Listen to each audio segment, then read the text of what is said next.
नमस्ते. आपण आता आलेलो आहोत पुण्याच्या अगदी जवळ असलेल्या आणि आता पुण्यातच आलेल्या नांदोशी सणसनगर या पुण्याच्या पहिल्या महापौरांच्या गावामध्ये डोंगराच्या सह्याद्रीच्या कुशीत वसलेलं हे अतिशय टुमदार असं गाव आहे. आणि याही गावाच्या बाहेर अगदी जंगलामध्ये ओसाड रानावरती दोघा जणांनी पती पत्नींनी अतिशय सुंदर असं नंदनवन फुलवलेलं आहे. सौरभ राऊत हे स्वतः पेशाने कम्प्युटर इंजिनियर आहेत आणि त्यांच्या पत्नी ज्या आहेत अपूर्वा संचेती या पेशाने मला वाटतं फिलॉसॉफर आहेत. या दोघांचं अतिशय उत्कृष्ट शिक्षण उच्च शिक्षण झालेलं असताना त्यांनी तो मार्ग न स्वीकारता त्या पारंपरिक मार्गाच्या बाहेर जाऊन एक सेंद्रिय शेती करण्याचा मार्ग निवडला. आज हे दोघेजण मिळून त्यांच्या कुटुंबासह अतिशय उत्कृष्ट पद्धतीने शेती करत आहेत. आपण त्यांच्याच तोंडून ही शेती कशी सुरुवात झाली आणि काय याबाबत जाणून घेणार आहोत. पहिल्यांदा तुम्ही सांगा काय कशी सुरुवात झाली, ही कल्पना तुमच्या डोक्यामध्ये कशी आली? मी थोडं स्पष्ट करून देऊ इच्छितो की इथल्या शेतीची सुरुवात अपूर्वा आणि अपूर्वाच्या कुटुंबाने केलेली आहे.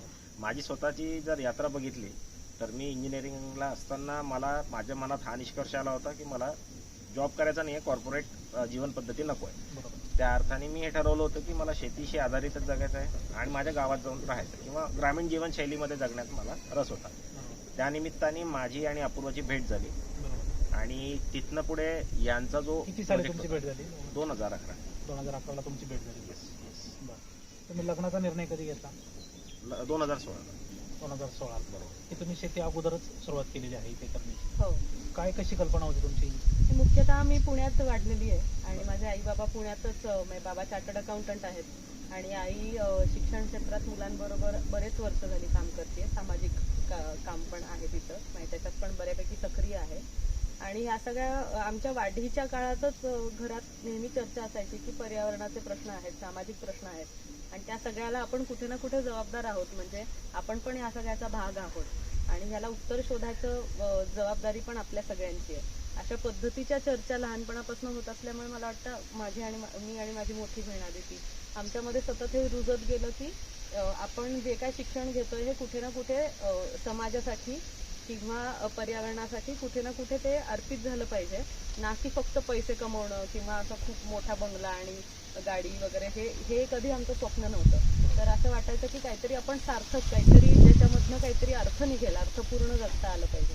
आणि त्या शोधामध्ये मग आम्ही, म्हणजे माझ्या मोठ्या बहिणीने खरं तर शेतीचा निर्णय घेतला, पण त्याला म्हणजे तिने जो निर्णय घेतला तो मलाही स्वीकार झाला आणि मग आम्ही दोघींनी मिळून म्हणजे विचार केला की आपण हे पुढे करायचं. पण ह्या सगळ्यामध्ये जर पाहिलं शेतीचं तर शहरातील सुखापेक्षा इथे खूप कष्ट आहे. शेतामध्ये तुम्हाला खूप राबावं लागतं, सगळी कामं तुम्हाला स्वतःला करावं लागतं, तिथे मजूर सुद्धा मिळत नाही. त्याचं मॅनेजमेंट तुम्ही कसं करता येतं? शेतातली बहुतेक कामं जी आमच्याकडनं होतात ती तर आम्हीच करतो. म्हणजे दररोजच्या मेंटेनन्सची जी कामं आहेत, गोठ्यातलं काम असेल, शेतामध्ये जे काय थोडंफार गवत असेल किंवा लावणी असेल किंवा पिकांची कापणी पण असेल, तर ह्या गोष्टी आम्ही स्वतः करतो. ज्यावेळेस मोठी मोठी कामं असतात, जसं भात कापणीचा विषय असेल किंवा भात जोडणीचा विषय असेल, त्यावेळेस जेव्हा मॅन पॉवर जास्त लागते त्यावेळेस आम्ही गावातलं मदत घेतो. कुठले प्रोडक्ट आपण आता सध्याला इथे बनवतो शेतामधून? तर बेसिकली मुख्यतः तुम्ही बघितलं असेल तर हे 2 एकर शेत आहे. त्यामुळे क्षेत्रफळ आपल्याकडे जास्त नसल्यामुळे आमच्या लक्षात आलं की, आणि ही पडीक जमीन होती जेव्हा आम्ही घेतली तेव्हा, त्यामुळे तिथपासनं आजवर आता बऱ्यापैकी शेतामध्ये काही ना काही कुठे ना कुठे सगळीकडे आहे काही ना काही पीक. पण दुसऱ्या बाजूला आम्हाला जाणवलं की अर्थार्जनासाठी आम्ही काही फक्त शेतीच्या उत्पादनावर अवलंबून राहू शकत नाही, कारण तशा पद्धतीची ही जमीन नाही आहे आणि क्षेत्रफळही कमी आहे. एक रेट आहेत ना, त्याच्यावरती त्या 2 शेडनेट वरती ठेवायच्या, खाली मच्छरदाणी आणि साडी ठेवायची. इथनं उठलं की हे बघा, हे क्लिअर स्लरी आहे ती येते. ही वेंचुरी आहे, या वेंचुरीमधनं आम्ही स्लरी पूर्ण शेतामध्ये रोटेट करतो, देत राहतो आणि हे दररोज करतो. सेंद्रिय शेती करणाऱ्या शेतकऱ्यांचे कस्टमर आणि उत्पादकांचा जोडणारा जे ग्रुप्स आहेत ना, 7-8 ठिकाणी आहेत. त्या ठिकाणी आम्ही स्वतः पर्सनली जातो आणि ह्या गोष्टी देतो. बरोबर, म्हणजे तुम्ही स्वतः जाऊन तिथे त्या ठिकाणी देतात. तुम्ही आता हे जे आहे गोठा पण चांगल्या पद्धतीने विकसित केलेला आहे आणि त्याच्यामध्ये गावरान वाण पाहायला मिळतात. ते कुठल्या जातीची आहेत गाय आणि त्याचा तीच निवड तुम्ही कशी केली? ही थारपारकर जातीची गाय आहे आपल्या गोठ्यामध्ये जी आहे ती, आणि ती ड्युअल पर्पज ब्रीड आहे. त्यांचे जे गोरे असतात ते शेती कामाला खूप उपयोगी असतात आणि गाय दुधाला पण चांगली असते. ज्यावेळेस गोरे होतात त्यावेळेस आपण गावामध्ये लोक घेतील या अर्थाने ती गाय घेतली.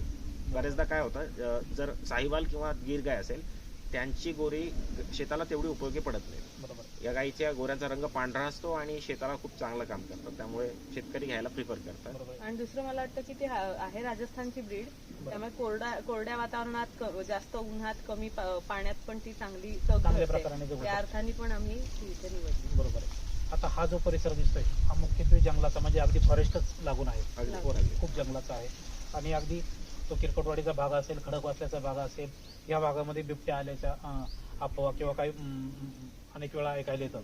त्यावेळेस तिकडे लोक घाबरतात. आता तुम्ही पूर्ण जंगलातच राहतात इथे, हो. तुम्हाला हा अनुभव कधी आला की बिबट्याचा वावर आहे हे गावातल्या लोकांकडनं कळतं आणि बिबट्याचा वावर आहे हे अगदी बरोबर आहे. बरोबर. पण ते माळरानावरती वरच्या भागाला फिरतात आणि आम्ही राहतो तसेच इतर शेतकरी कुटुंब पण आहेत जोडून, तर त्यांच्यामुळे आम्हाला कळत राहतं की बिबट्या आला होता की नाही खाली.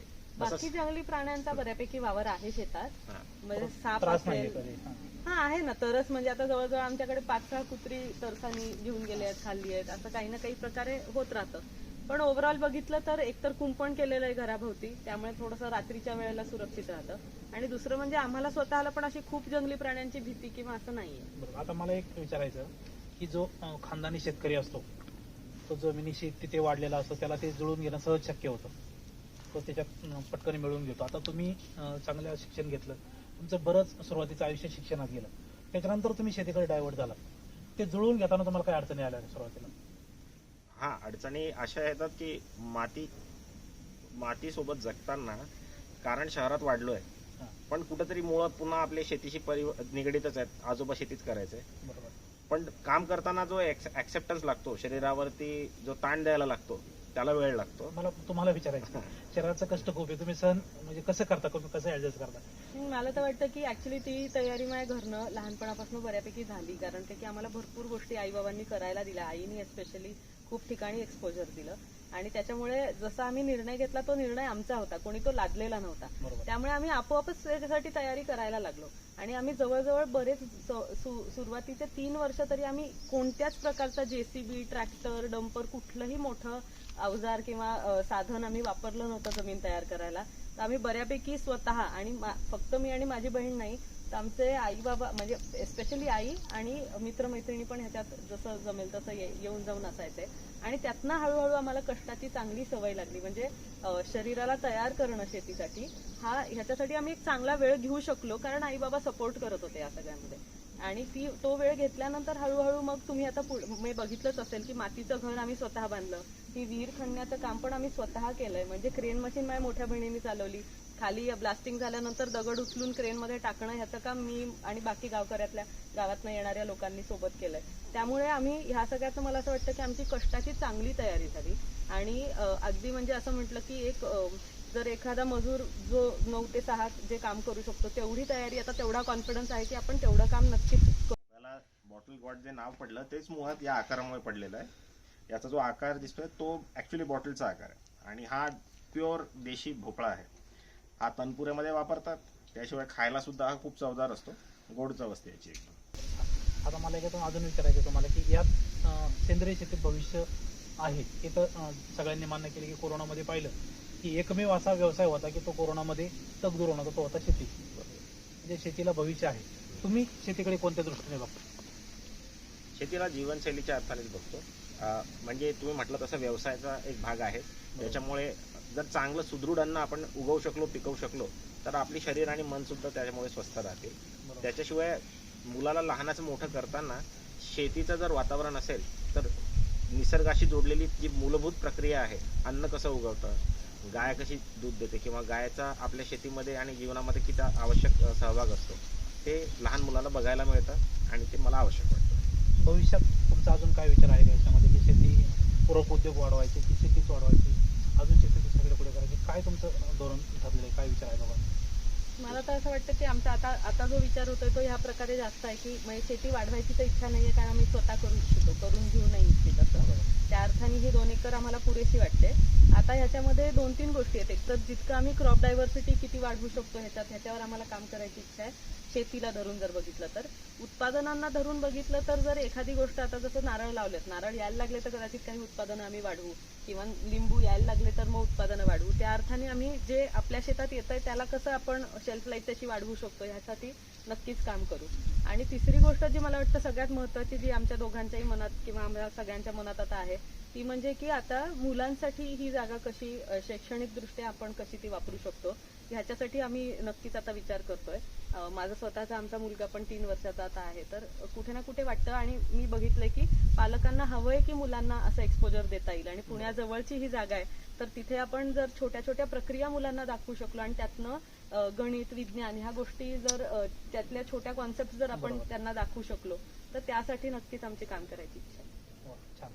तर आपण पाहिलं सौरभ आणि अपूर्वा यांनी या ओसाड माळरानावरती स्वतःच्या कष्टाने अगदी विहीर खणण्यापासून शेताला पाण्याची व्यवस्था करण्यापर्यंत सगळी कामं यांच्या बहिणी असतील मोठ्या किंवा हे सौरभ असतील, या दोघांनी यांनी सगळ्या परिवाराने एकत्रित येऊन या शेतीचं नंदनवन अक्षरशः बनवलेलं आहे. फुलझाडं, फळझाडं आणि इतर पिकं आपल्याला या ठिकाणी बघायला मिळतात.